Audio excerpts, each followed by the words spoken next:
Hello and a very warm welcome to The Real Talk. My name is Jackie Lumbasi. We have an amazing guest today. We have a delegation that is visiting the country. These are former UN peacekeepers. They were here in 1994 when the genocide against the Tutsi erupted. They witnessed the many lives that were taken for no reason whatsoever. So this is something that they lived through. These were foreigners in the country who were here for work, and we'll get to know from my guests. I'm yet to tell you his name, so from my guest's own experience, he'll share with us how time and life was back then, and then what brings them to the country in 2025. We want to say thank you to Mythos Boutique Hotel for hosting us.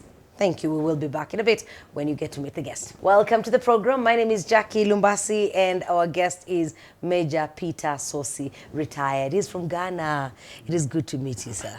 Thank you so much, and I'm very happy to be here. Yeah. And I would like to take this opportunity to, say hello to all your cherished listeners. Thank you. And I'm glad that I'm here with you.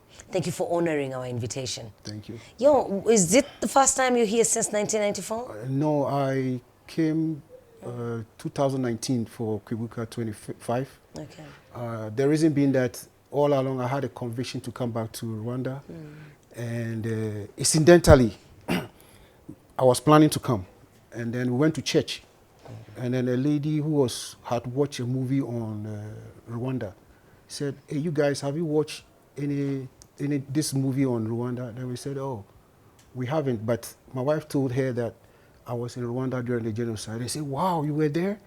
Then, you guys might have experienced a lot. Yeah. Then I told her that I'm planning to go to Rwanda, but we are yet to budget for whatever it is. Yeah. So we left it like that. She went home and she sent me a text that I would like to pay half of your fare. Then I said, wow, then it means I have no option than to come. Oh, yes. Then eventually she sent another text when I sent her the ticket, the flight ticket. Then she said, "Oh, I'm paying for everything." That's what she said. Yeah, so she paid for it. I just had to pack my bag. This is someone you had just met once? No, we're at church. We used to go to church. We used to So go you to at church you used to see each other? Yeah, okay, a lot. Okay. Yeah. And so she offered to pay? Pay. So I came to Kwibuka 25, and I really had a reflection of what had transpired and hoping to meet some of the survivors that I had interaction with, but there wasn't time to do that. So, It was a short visit. Yeah. We will get to that. I want us to go back to where Major Sosi's life started. Born and raised in Ghana, I assume. Yes. What sort of upbringing did you have? What journey led you to the military? Yeah, that's an interesting one. I want that. Yeah, I was born and raised in Ghana. And of course, I lived with my parents who were very, hardworking parents and also very loving parents. How many children were they raising? We're raising two boys. Okay. Two strong boys. Yes. Yeah, and, they poured into us a lot of love, cherished moments, and also taught us to empathize with people, love people. People should be first in our dealing with humanity. This came from the parents? The parents, my father especially. He was, he's my mentor. Wow. And he always forgives for some reason. People, he does? Every time. And I wonder how he does it. Because it's not easy. Yes. Yes. And he said, we should not worry the world. When you have humility, you forgive, good things come to you. Yeah. The universe does things. Yeah. Wow. So that is my beginning, my character building from home. It started there. Yeah. When it came to choosing a career, what role did your parents play? That is a tough one. I did mechanical engineering in one of our universities, Kwame Nkrumah University of Science and Technology. So I graduated 1991. Prior to that, I was planning to join the Air Force before college, before university. My dad said, no, you have to go to college, get a degree, be professional before you join. Because you even get a better deal. Yes. Joining the army when you have a degree. Yeah, a degree. So there I said, okay, listening to my dad, I said, why not? I'll just go to university, and then when I'm done. So after graduating, I still decided to join the Air Force. They said, why do you want to join the Air Force? You have a degree, you have opportunities to work with other companies. Of course, people were offering me Why the Air Force? opportunities in the petroleum industry, in various companies, factories in where we used to live in Tema, which is an industrial city. Why do you want to join the Air Force? I said, I want to become a aeronautical engineer. Yeah. Then he said, no. I mean, prior to that, we had issues with the army, you know, taking over, like successive coups in Ghana. And sometimes you have some excesses, you know, the military brutalities here and there. So people didn't endear themselves so much to the military. Yeah. So being one person who joined the military, I kind of like will bring too much attention to the family. So they were thinking. So it's not a kind of thing. Family members would not encourage. Yes, because they didn't want that attention. Yes. So eventually, I applied to join the Air Force after I graduated in 1991. Applied to join the Air Force. Then, during the interview stage, the one handling the coordinator said, "No, we don't have opportunities for Air Force engineers because we are already training some of them. So if you wouldn't mind, you can join the Army, which is the same as joining the military, I mean armed forces. But if I didn't like it, I should just leave." Oh, they didn't even say you wait and come next time. No. He said, if you don't like it, you know the Army, they don't want to play with things. No, they're either straightforward. A or B or C, and that's it. Yeah. So then I decided that, okay, let me try the Army in case I'll go through and then now make a decision. Yeah. Incidentally, I was Instead of walking away and going home, he said, let me try the Army. Yeah, so I tried it, and incidentally, I was the only person who was picked as mechanical engineer. Look at that. Yeah, so I was commissioned into the armed forces with the electrical mechanical engineering corps. That was the unit. Yeah. I was not the Air Force that you had always aspired for, but but something along the line and a good. I'm sure it was a good experience. It was a good experience, very, very good experience. I wouldn't regret it for anything. Wow. Yeah, so I joined the Army eventually. Oh yes. I joined the Army eventually. So got to my unit, which very receptive. And my commanding officer, then Lieutenant Colonel Barnes, you know, he was a good mentor. Because I'm a Christian, and joining the Army was also another controversial issue. How does a Christian join the Army and do good? Oh, because the assumption was the Army does no good. Yeah, they are brutal, they are this and that. But I had a strong conviction. So after joining, and I met my commanding officer then, who was still a Christian, took me under his wings and mentored me the way a soldier can be a Christian and will not maybe, you know, have too many challenges. And it worked for you. It worked perfectly. You never had to abandon Christianity to serve as a soldier. No, never. Yeah. Even that one was a driven attribute that kind of endeared people to me, because I was somebody who was sympathetic, was objective, and you know, as the Bible teaches to do things, treat people equally, love your neighbor yourself as thyself, and all that. So. The Army, when you look at the Army today, would it be a good place for a Christian? Do you think it's a kind of, and this is not just the Army in Ghana, the Army in Ghana, but the Army everywhere. Do you think there's still room for one to thrive as both a Christian and a serving officer? Yes, it's doable. It's doable. It's something that one has to make a commitment. As an individual. As an individual, to that I'm going to a place where there could be challenges, there could be temptation, but you still want to hold on to your conviction as a believer. Yeah. And of course, there's something that we're taught in academy, military academy, that a commander who has no belief in anything is not a commander worth following. Because a commander who has no conviction will take you to battle and might not be able to stay on course. Yeah, that is something that also... So being a Christian and a soldier is a good thing, and you can be an agent of change. That's what I believe in. Yeah. So then, what kind of soldier serves, works, and then there's a mission and they get sent on that mission? Before we went on air, you told me it was your first mission. If you can share that with me, because whenever we see UN peacekeepers, we assume those are people who've had many years in the forces, or they have special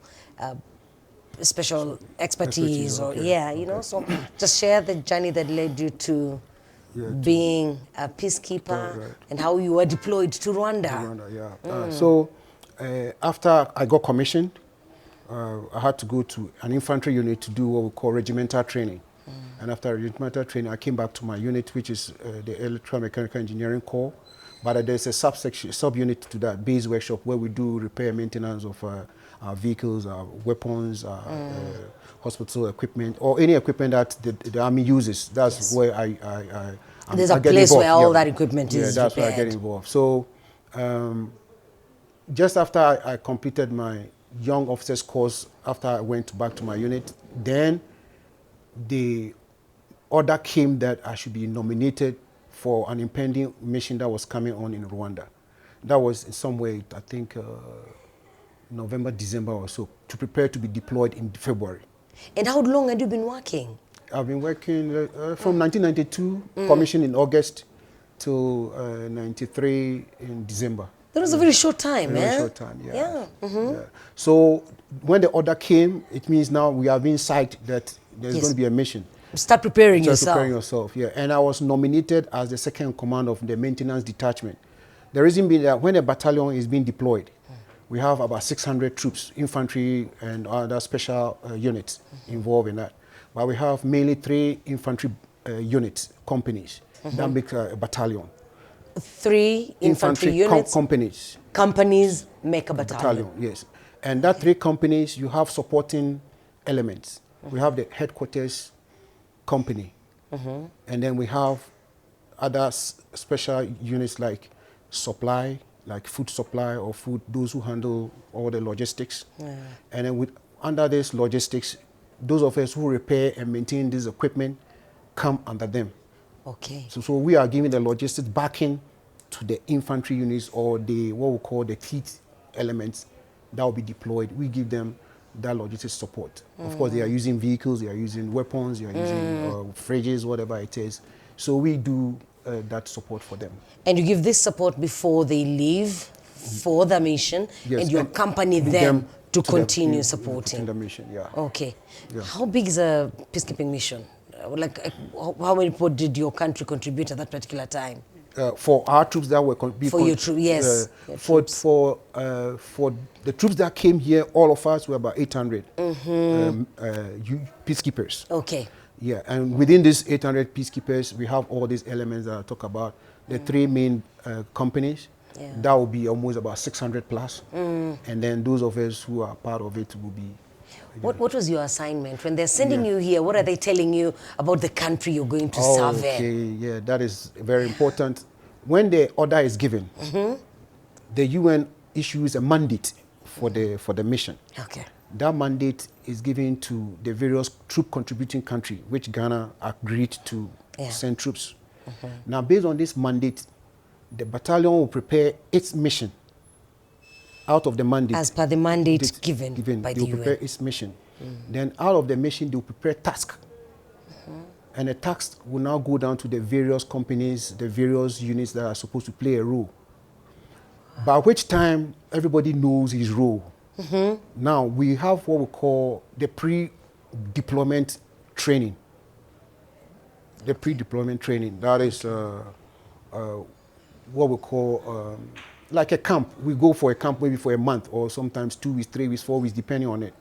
And that pre-deployment training is done in a concentrated area where it is out of the barracks.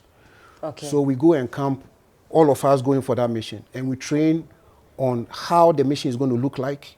We train on the social and political issues of the country. Sometimes the language you speak, if possible, we have people who can speak maybe French or whatever at that time. They will be part of the mission. And then how we will deploy the equipment we're going to use, and even the various factions that are involved. Like in this case, it was RPF, RGF, that's the Rwanda Government Forces and the Rwanda Patriotic Forces. What is the state of what is going on, and what has the UN agreed on? Based on that, what is the Arusha Accord telling us? This is all shared with you. All shared with us. Yeah. So they will give us all the details, but not everything. But but they'll give to us at what level that role will play. Okay. Because it's not everything. Some of the things are strategic. Yeah. Some are... they will spare those for yes. And some of them are operational, some of them are tactical. So depending on whatever level, they take all the information and then give it to at that level, train everybody at that level. Yeah. So we are told that this is what we're going to do, and then they'll give us all the geopolitical situation before we come in. Then they will give us no time to move. Maybe you are moving in 10 days time. So if you have any welfare issues, you start solving them. You have family issues, you have this. You start putting things in place, and within that time, they will give you a notice to move. Maybe you are moving on a D-Day. You guys are flying today. The next batch is flying the following day. Yeah. Or we have what we call chalk 1, chalk 2, depending on how we put them. We put our. You don't all go at once. No. The command elements and a few what we call the main units that are going to be deployed immediately are sent on the first wave. How did your family receive this information? Yeah, You're telling them you're leaving and you're going on a peacekeeping mission. Yeah, that's true. Anything could happen. Exactly so. And I'll tell you how my parents felt, eventually. Once they give that order depend on whoever. You have to make sure that your welfare situation is okay. You don't want to be in a mission area where you have to maybe send your mom or your dad maybe some money, or you need some help. So prepare their minds. Yeah. So I had to go and prepare their mind. It may be in a month's time I'll be traveling to Rwanda, where this is the situation. We are there to keep peace. We are here to do that. So all right. My dad, when I told him, he said, "May the peace of God will go with you." He prayed with me, and then no objection. Said, "This is what you sign up for, and this is what you got to do." Yeah. Your mom? My mom, she was like, "Oh, the time has come." But when that time we dreaded has come. Yeah. So she said, well, I'll leave you with peace as well. Yeah. And then God will be with you. And I know the God that gave you to us will bring you back to us. You weren't married then? No, I was not married. Was there a girlfriend for you to say goodbye to? Yeah, I was a girlfriend. I had a girlfriend. And you had a conversation with her? Yeah. Did she wait for you to get back home? Yeah, she waited. But eventually I didn't marry her anyway. Oh, Because there was, you go out, you are growing, and sometimes your path, go, so you grow apart. Instead of growing together, you grow apart. Yeah. So I must say that even though I told her I was going, came back, everything was nice. Eventually we parted ways. Yeah. So then you arrive. You arrive in Rwanda. Yes. What was your first impression? Yes, we arrived in middle of February 1994. When we're flying over, there was something that the pilot said. I mean, I'm just narrating what I heard on a friend of ours who is a pilot, he was an Air Force officer. He came as a legal officer also. And he was saying that we were taking a longer route. And he said, because we're carrying ammunition, we're not supposed to fly over certain countries because they need to get clearance. But the countries that gave us clearance, so it made our journey a bit longer. Yeah. Because there's certain countries that they will not denied you clearance. They will not. So we landed in Kigali, very peaceful, very nice. In the evening, I remember it was around 3 p.m. thereabout. So we had to disembark, get our things and everything. Very peaceful place, very nice, warm. At the approach, you could see the country, the beauty of the country, the hills, everything. So beautiful. Yeah. And then we got everything sorted ourselves out, and then we're transported to Byumba that very evening. So we got to That's where the peacekeepers were staying. So, the thing was that Ghana battalion was supposed to be deployed in the demilitarized zone, which is the DMZ between RPF and RGF.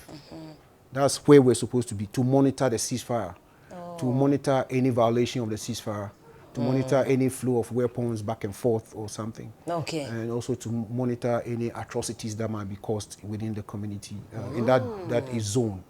That was your mandate. That's our mandate. Yes. Yeah. You used the term mandate that's our mandate, but this one becomes our mission. Oh, now this one becomes your mission. Yeah. What happens is that the mandate is very, I wouldn't say vague. It is clear. Yeah. But out of the mandate, you draw up your mission. You draw the mission. Based on your task. Okay. Yeah. Oh, you see, I'm learning. Yes. This is a good one. Yeah. So then you are in the DMZ. We go to the camp. It's at a Catholic school. in Biumba. In Biumba, yeah. So that's where we landed. We're transported to the place. Okay. When we got to the place was, it's a new environment. So we didn't have lights, we didn't have anything. But as trained soldiers, we make do with everything. I remember sleeping on the floor. You could survive, yes. Sleeping on the floor 2 days or so before some of our things arrived from Kigali. And it was comfortable, peaceful, because it was cold. Yeah. So you are not struggling with heat to say maybe you are not able to sleep. Was the climate different from what you had left at home? Yes. Because Ghana is quite hot. Hot, yeah. Yeah. No, we had to get to almost with winter jacket. Yeah, it was like you are in a cold place. Yeah. So the temperature change was a bit not a challenge, because we normally deploy also in Lebanon, which is very cold. Oh, okay. So we came well prepared for the climate. So when you arrived that night and you've got to, you've been shown your place, at what stage do you meet other peacekeepers, other people? Yeah, because these are people you'll be working with. But also at that time, how long are you meant to stay in the country? How long is this mission? The mission... Do you decide at that point how long it will be? No, it depends on the mission has what we call a mandate for maybe 6 months. Within the mandate, given, it has to be approved by UN Security Council. So sometimes they extend the mandate every 6 months. Okay. Depending on the situation, they might adjust the mandate. The mandate, yeah. Or should they might bring in some new resolution to say add this or subtract this. So what I've known from what we're taught is that every mission has 6 months mandate for renewal. So they renew it. And they'll renew it as many times as or maybe possible. a year or whatever it is. But ours, I'm not too sure. Yeah. But I know it's a 6 months mandate that normally happens. Okay, let's take a short break. Yeah. Now I want to know how life is at that point. And then when did things change? Yeah. Where did that find you? Right. When did your responsibilities change? Glad to have you with us on the show. Our guest today is a former UN peacekeeper. He was part of the mission that was in the country in 1994 when the genocide against the Tutsi was happening. And Major Peter Sosi, retired from Ghana, is visiting as part of a delegation. We have a number of former peacekeepers that are visiting the country, an opportunity for them to reflect, an opportunity for them to visit the old places that they operated in and just get to take it all in and see the difference that there is today compared to back then. Thank you for joining us on the show. We will be back in a bit. Thanks to Mythos Boutique Hotel for hosting us. You should check them out. They are on different social media platforms, on Twitter at Hotel Mythos. And they have a restaurant upstairs. Whenever you have time, you want to propose to your girlfriend or you want to propose to your boyfriend, come for that small party at Atmosphere Restaurant, which is upstairs. We'll see you shortly.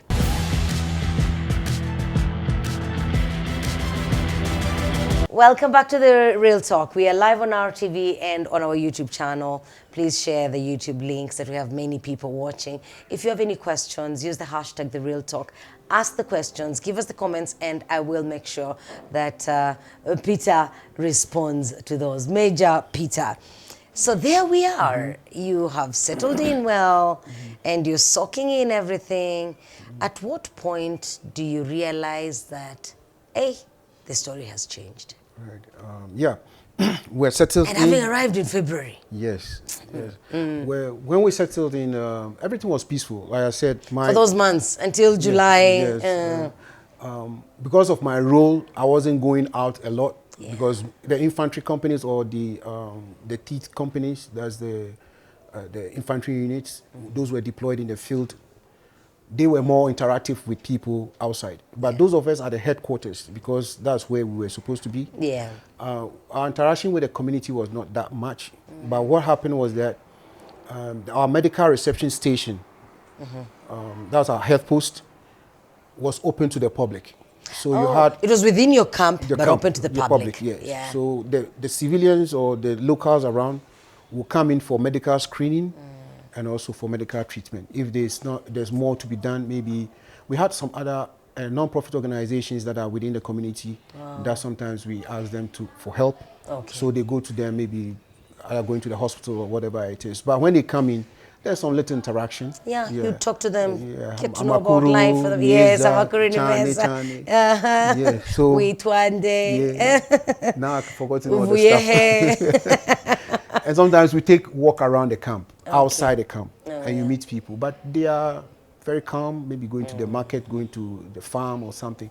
So there wasn't any visible signs that there was going to be a problem or something. So we were like, this is going to work. Yes, this is going to work. Maybe our 6 months will be over and we'll go back home. That's it. Yeah, and one time we'll hear some reports from our situation room that maybe there's some small issues with some, not violation, but some maybe atrocity, but it's not like a full scale. Yeah. Somebody has broken into somebody, or somebody's being attacked here and there. That's from the front line troops. It will come to the situation room, then maybe we are told that this is the situation. But it wasn't something that is like a gross violation of... not something that would worry you. Yes, huh? Yes. And then we even had the opportunity to come to Kigali on the 6th March for our Independence Day celebration at Hotel Amahoro. Wow. Yeah, I was part of the delegation that came. And our drive down was smooth. Driving through Kigali that time was also smooth. You know, people were going about their life, you know. Yeah. And the celebration was good. We went back to Byumba, and that was the farthest I went, you know, after we deployed in Byumba. Yeah. Then prior to that, which on the hand side, I mean, I will kind of talk about it. There was this Catholic priest who came to the camp. He used to come around to visit, and you know, our camp was open to opinion leaders, church leaders. They come, they interact with us, and maybe tell us that, oh, this is what is happening, and all that. So they had interaction with, I think, some of the senior officers who were in the camp. But I found him wearing a pistol, like a sidearm. A Catholic priest? A Catholic priest. And I said, wow, this is not normal. This is some Bible. Yeah, because it shouldn't be a weapon. You shouldn't. Yeah, so, well, and what was his explanation? Or you didn't have this conversation with him? No, I saw him from far. Yes. And you thought, no, that's worrying. For a Catholic priest to be protecting himself, it means maybe there's something going on that we don't know. But, of course, I didn't go further to ask why he was carrying a weapon, because he didn't come to me. He went to some of our senior officers. Yeah. But after the outbreak of atrocities and genocide against the Tutsis at that time, then I realized that, oh, he actually knew something. Yeah. Maybe he knew something. Yeah. So when did you first hear of the... You know, because the beginning of the genocide, it starts in the evenings and people are watching football, others are playing football. I wonder what you were doing at that time. At that time, where did that news find you? We were just sitting in our room, you know, just having conversation and all that. We're not watching football then, because we didn't have that luxury of TV to be watching football. And around 9 o'clock thereabout, 9:30, then there was some flash news that came around, that the presidential jet has been shot down, carrying President Habyarimana, has been shot down on its approach to the airport. Then I said, no, this is not good news. Because once the president is involved and is killed, there will be struggle to fill the vacuum. Now, who fills the vacuum? Is the person going to be sympathetic to the accord that has been signed, or is going to be an extremist? It's going to be... So a lot of things went through my mind that, no, this is bad. Then, of course, we went to sleep. And then before we went to sleep, there was some discussions that the mission might be jeopardized amongst ourselves. And then the following day, that was when we realized that things were bad, because we had artillery fire across. You know, there's a battalion that is not too far from about, let's say, a kilometer or so from our camp. That's the main Byumba battalion. And quickly we heard that there was some firing going on in the vicinity, and also artillery pieces, artillery fire being, you know, shot across. You know, so we don't know which direction it was going, but you could hear that there was some artillery gunfire. When that happens, how do you prepare yourselves in the camp? Because you know, you're not going to just stay there, as if you're in heaven. So how do you prepare yourselves? Once that happened, it meant that our mission as being those to monitor the demilitarized zone. Yeah. It's no longer The tenable. mission is, yes, it's not tenable. No. Yeah, and we cannot drive out because now, what are you driving out to? What are you going to patrol? What are you going to do? Yes. Yeah. So when it happened that way, of course, that's my role as an engineer Yeah. and all that. There's nothing that role I had to play immediately. Okay. Because mine is to make sure that all these vehicles and equipment are okay. So what we're trying to do You was have to make sure they have enough oil, fuel and enough everything. fuel. Yeah. All the parts are greased. The car can move a long distance. Right.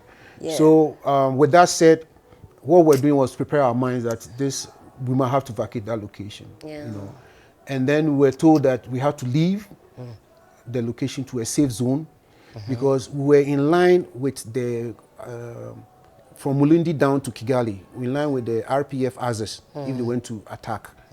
So we're in line with that ASIS. And if we're close to also a battalion of RGF, we can be caught in fire.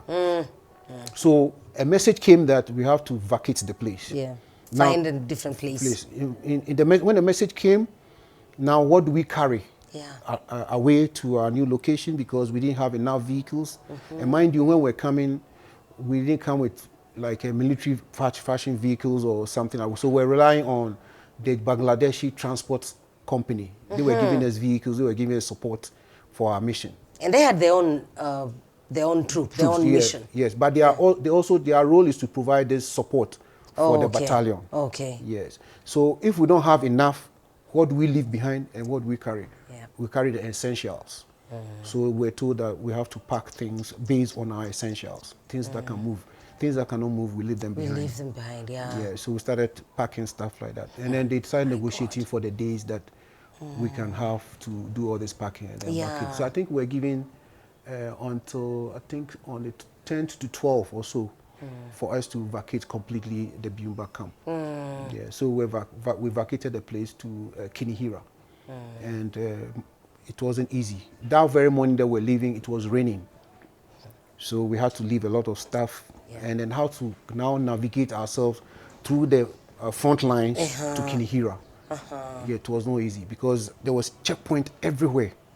Yeah. But fortunately, we had to go into RPF territory. That makes it easier. Okay. Because they were more, should I say, they were more disciplined, they were more organized, they were more okay to communicate with. Yeah. So you chose to go with them, go through them. Yeah, and then go to Kinihira. Yeah. So on our way with the those of us who were to move, some had to move somewhere to Rwanda area, and then we moved to Kinihira. So on our way, we met all these checkpoints, but fortunately we had one, our information officer, who spoke French, fluent French. So he was able to negotiate, especially those who couldn't speak English. Those are the checkpoints. He was able to negotiate with them. Yeah, and you are allowed. You are allowed to go. But when you go, you realize they are armed to the teeth. Yeah. With rocket launchers, with weapons, and they were soldiers that I would say highly disciplined. They were highly disciplined. That one I would say some of the most highly disciplined soldiers in the field that I've come across. Yeah, to be honest with you. And when they were marching onto maybe their designated place or whatever it is, you see them, they line up, no talking to anybody. And they go in a single file with the objective to move in a particular direction. And that is discipline. Do you think they're still that disciplined? When do you see them? Because I know you interact with them and you see them. You think they still uphold that discipline? I'm sure they do. Sure they do. Otherwise, they will not be elsewhere, even offering peacekeeping mission to. Because now they are in different countries, trying to also help create that peace. Share your experience and the things that you witnessed during that time. As you're moving to a different location, you've seen the soldiers. What else did you see? And as you saw this, were there any other situations you're comparing these to? What was your greatest concern at that particular time? When we left Kinihira, eventually also after a week, we left Kinihira. You were there for only 1 week? For 1 week. Okay. Yeah, we didn't have food, we didn't have anything. So what we're doing is that, maybe if I may just mention that, we're just collecting food from ourselves because people had food in their backpacks and stuff like that. We put it together and we all share.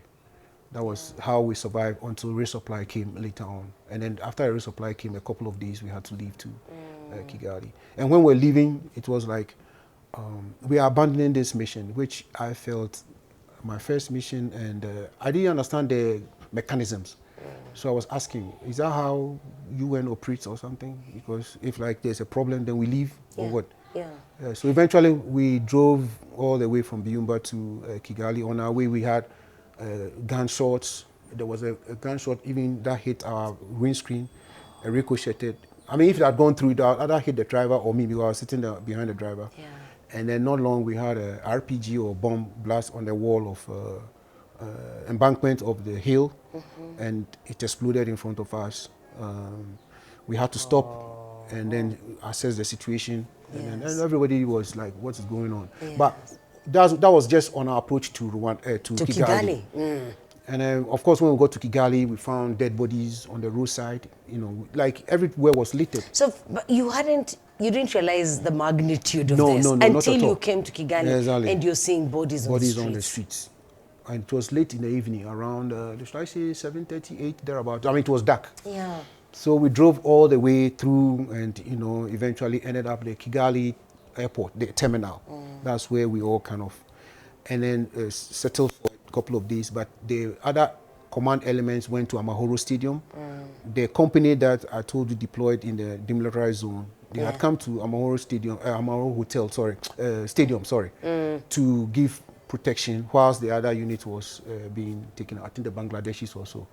Yeah, so they were there, and then we went to the airport. Yeah. We're airport, and first day we're not sure what was going to happen. Yeah. Then they said we're all going to be evacuated to Kenya for rest until the situation is okay and we'll come back. I said, oh. And that's when you're asking yourself, is that what the UN does? Or something. I mean, I was fresh and I was wondering.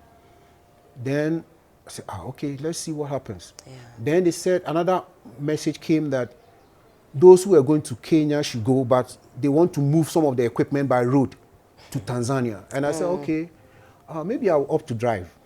So I packed my things onto the vehicle and waiting for orders. We're there and we're told that no, we have to move all the things down again because they are now going to change the mandate. So I think a mandate was, a resolution was passed by UN Security Council. That same day? No, I mean a couple of days after. Okay. Resolution 912 to draw down the force to 270. From 800? The whole force. Yes. 2,000 something that were here in Rwanda. It was 2,000 something. 500 plus should be drawn down to 270. 2070, what would they do? Yeah, nothing. I mean, the rest of them, are they the ones going to Kenya, or now they'll be sent back to their countries? They'll be sent back to their countries. The military observers, some were asked to either go to Kenya until the situation is okay before they come back. Yeah. And all that. So clearly, that's the 270 are not going to do anything. Yeah, they cannot even provide security for. They can't. Yeah. So it's like, oh, this is interesting. Then, of course, the higher level, command level, they were doing the negotiations or they were discussing all these things. We were not privy to that. And I was going to ask if you had the room to at least express yourself. You know, we're told in the military order ni moja. You're told what to do. You don't ask questions.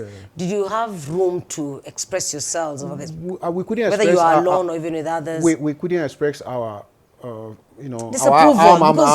mind to the command. But there were other senior officers who had been on other missions before. And they were saying that, no, this is suicide, more or less suicidal. Yes. How do you keep people here and without any support, no logistic support, no nothing, and then you are just going back and forth without telling us what is going on? So some people say, oh, then they have to take us out because if the mandate is said that is filled, why are they keeping us here? Yeah. Some said, okay, let's see what happens and then take the action. And those of us who are, let's say, lieutenants, young ones, who are like, oh, this is strange, and seeing people on, being killed, people being taken to internally displaced people's camp. Yeah. They are like our mothers. They are like our That's sisters. it. Like our Yes, brothers yes. and friends. You They can't should- they just should- you they should- can't just walk away Yes. and leave them going through that. Exactly. Because these are people that they are like us. Imagine I was not wearing uniform and I was him. Well, how would I Yeah. expect people to treat me? Yeah. And then looking at it, peacekeeping or delivering peace is not a uniform we wear per se, but it is how we treat people, how we, translate what we have been trained for into reality. How do we treat people? How do we protect people and all those things? Those are the real peacekeeping issue. As for the uniform and all that, it's an emblem. It's just an emblem. And so those decisions kind of brought a little bit confusion into the camp, or those of us who were there. Yeah. Then eventually, if I may add this one, how I ended up staying. Because the force has been told to reduce to 270, they made a list of those who had to leave. So my name was part of those who were supposed to leave. You don't have a choice if you end up on that list, you've got to leave. You've got to leave. But before then, I told the operations officer that I had to stay. Then he said, Peter, why do you want to stay? I said, I had to stay because it's a moral responsibility. And he said, no, you cannot stay because the order is coming from UN headquarters. That our group, we are supposed to be 0 and 7, which means 0 officer and 7 technicians. 0 officer, 7 technicians. For my maintenance department. Okay. We're 2 officers and I think 15 or so technicians. Now they have reduced. But now they're to saying 0 officers and 7 technicians. So if there and other units are the same, maybe 0 and this, 0 and that, or 10 and this, so but the organization has been drawn. Yeah. Then I told him that no, this is not right. Whoever did that thing is wrong. I told him. You said it. I said it to him. Yeah. He's somebody. I'm close to him. Oh yes, so I could tell him speak a little your bit mind with him, not others. Without being, I just told him. I said this is wrong. We can't do that. Yeah. But I said it's not from him, which of course I understood. True. Incidentally, one of the soldiers had measles reaction. Okay. Who was part of the 7, and he came to me and said, I want to go back. Yeah. And I said, oh, really? He said, no, you got to stay. He said, no, he cannot stay because he had this reaction. Because he had yes. So I said, okay, let me take you to the medical officer and an operations officer. If he says you should go, then I will stay in your place. Okay. So eventually I took him and then the medical officer, and they said, no, looking at the situation, it will be better for him to go since there's a plane waiting for troops to be sent back. And that's how you ended up staying? That's how I ended up staying. How much longer did you stay? I stayed from April to November, I think 9th or 10th or 11th. So I stayed out throughout the whole thing. So when I stayed, the commanding officer didn't know that I was staying. So they organized the whole force again. And then I came under what we call force support group, where we will provide also logistics, repairs, and everything for the force. Oh, wow. Playing almost the same role, but I was the only mechanical engineer in the field to help. For the whole force, there were other mechanical, but they were in the staff side. But I would be in the field doing what I'm supposed to be doing. Staying behind, did you have any regrets after that? Did you feel like I made the right decision? I never had any regret, in the sense that if I had gone home, the pain and this thing would have been more than, it's like you have left something unfinished. Yeah. You abandoned people at the wrong time. Yeah, yes. That is not something one can easily forgive themselves for. Sure. So if once I stayed, it gave me fulfillment. It gave me a sense of responsibility to my humanity. If I hadn't stayed, I'll go back. I'll be always have that regret because I had opportunity to stay when the guy left. But if I was asked to go at all costs, well, I mean, I had no choice. You had no choice. You would have gone. But once, and it brings to the mind that the desire to stay created an opportunity for me to stay. Yeah. That is what I was saying. Oh, yes, but that was just God answering your prayers. When you look at the peace, we still have UN peacekeepers around the globe. Yeah. When you imagine that maybe some of them have been put in such situations, how does that make you feel? and especially about the organization and the role that it has in keeping peace and making sure there's stability. And then once in a while taking such decisions that could be considered to be really inhumane. Exactly, exactly so. It feels so bad, and it feels so like a failure. Not a like, it feels like it is a failure. It is a failure. It is a failure. In a sense that right from the decision-making taking process, from the UN headquarters, the people involved, all the parties involved, conflict parties involved, whatever they plan, they should plan it said that these things should not happen again. Of course, what happened in Rwanda has been a lesson to the UN, and they've made some changes though. But they are still... But there's still more changes that to has be made. Done, and it has to be done in a way that it is positive and it is real. And what I'll add to that is that command at all levels should speak truth to power, to speak truth to the political decision makers, truth to those policy makers. And if they are going wrong, they should be able to tell them, no, this is wrong. I know General Romeo Dallaire made a statement that he sent a fax to the UN to take certain actions, and they were not, he was not allowed to do that, especially concerning the weapons and all that.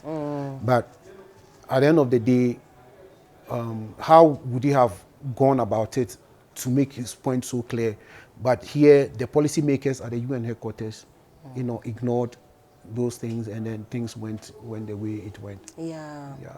When you look at yourself from the time you arrived in February and when you left in November, what kind of man left Rwanda? What did you take back home? What life lessons did you learn? And what do you think the world learned from the genocide against the Tutsi? The genocide against the Tutsi was something that taught me so much. I'm not saying it's not the best way to learn something. Yes. I mean, granted, no, that's not granted, the best it way wasn't, to learn. The best way we to can learn without having to kill innocent people. Exactly. So, when I got back to Ghana, or whatever, from February to November before I left, when RPF took over, there was sanity. To be honest with you, things started moving in a way that people felt secured in the city. Movement was okay. We could drive in the night without any problem. We were not thinking that we are going to be fired upon, because of course there's no conflict in the town.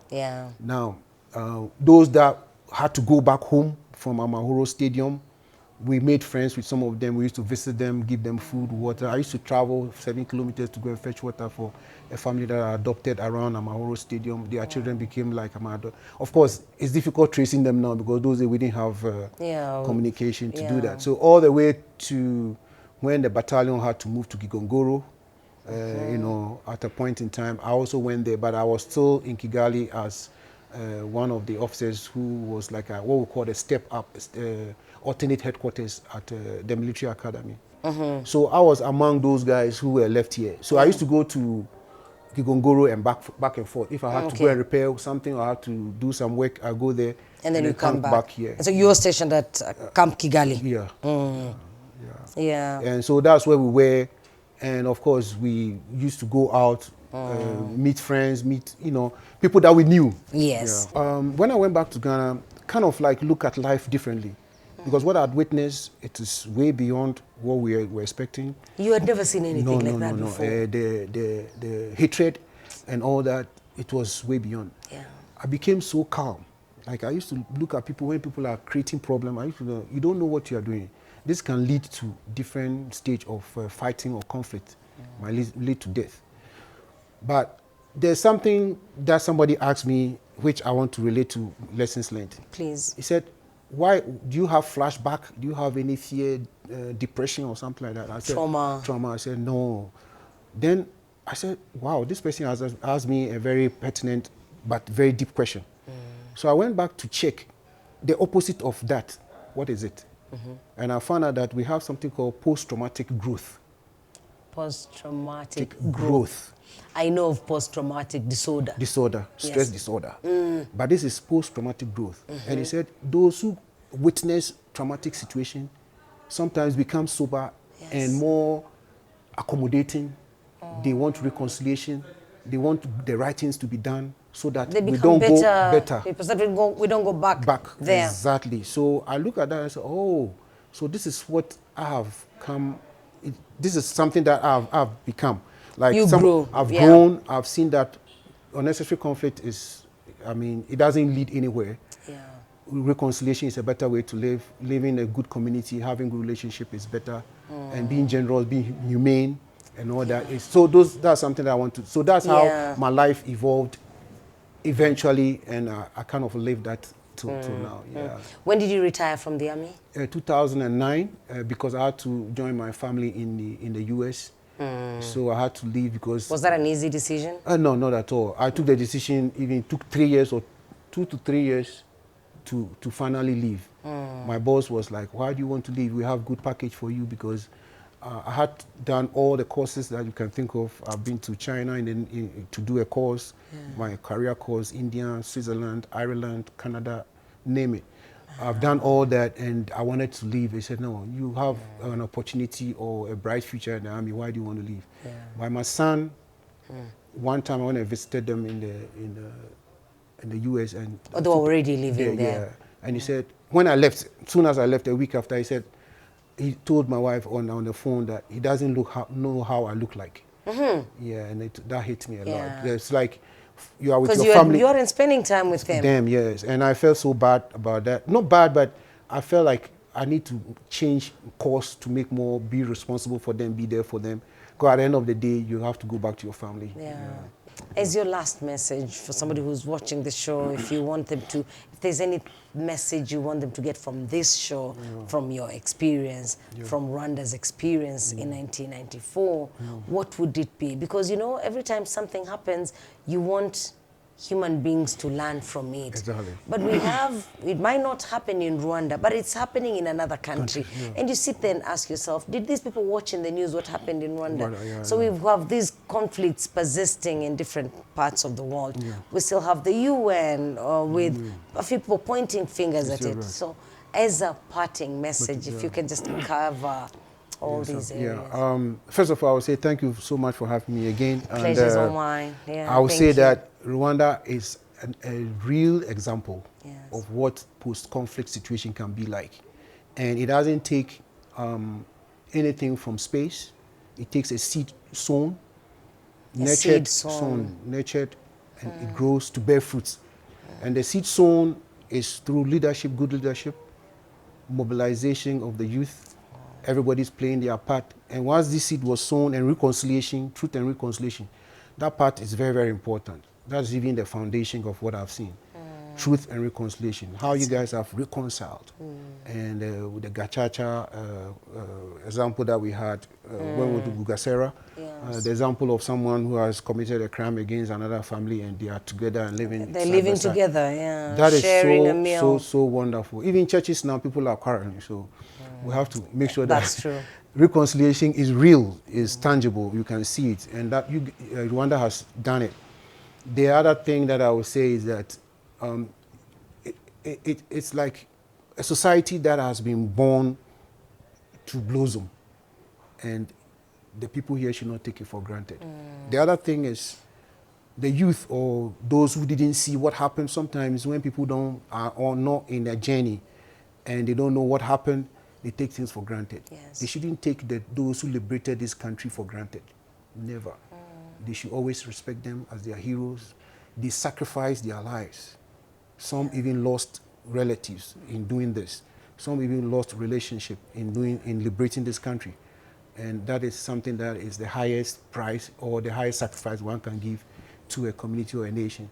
And if this is translated into other countries, what are other countries that are into conflict areas? What are they doing to resolve their issue? Rwanda is a great example. I believe that this learning process or best practices or lessons here should be, I'm not saying exported, but should be taught to those people. Or they can come here to learn.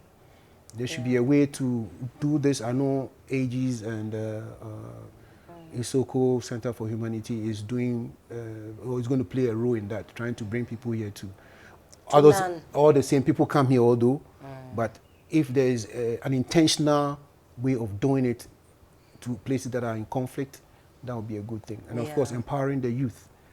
The youth is our future. Yeah.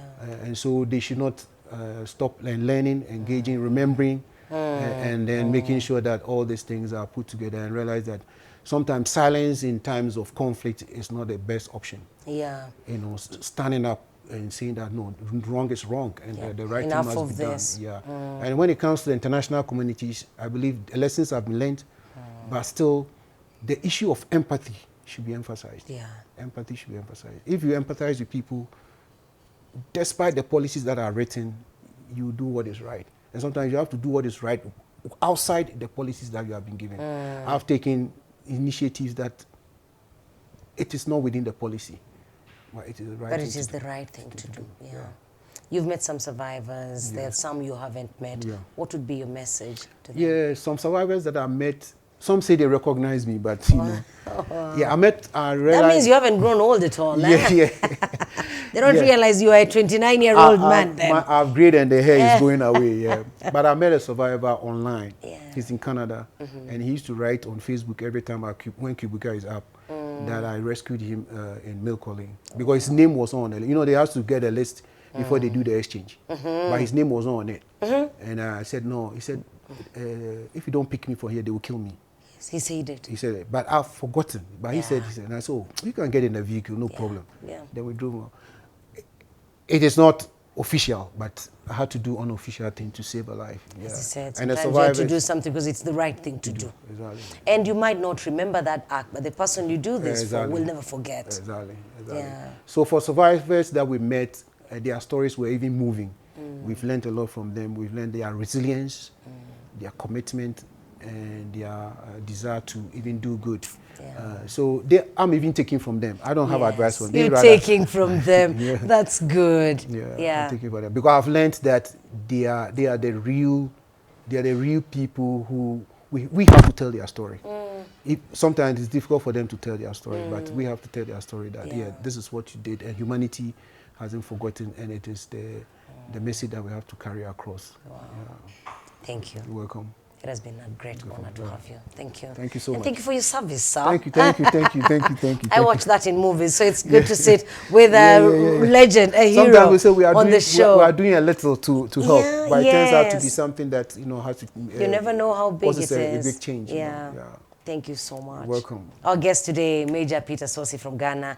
Major, retired. He was in the army for a while. He served as part of a peacekeeping mission in Rwanda. He was here in 1994. And you've had his experience. What an honor it is for me to have the opportunity to sit down with him and bring you his story. I hope it has taught you something. Thank you for keeping us company. We look forward to hearing from you. Use the hashtag #TheRealTalk. Any questions or comments, we will respond to those. Mythos Boutique Hotel, visit them whenever you find time. They're our hosts. They have a hotel, Atmosphere Restaurant Kigali. That's Atmosphere_KGL. Follow them on Twitter. Please share the link to this conversation so that we have many people coming to watch it and learning a thing or two. God bless you. See you next week.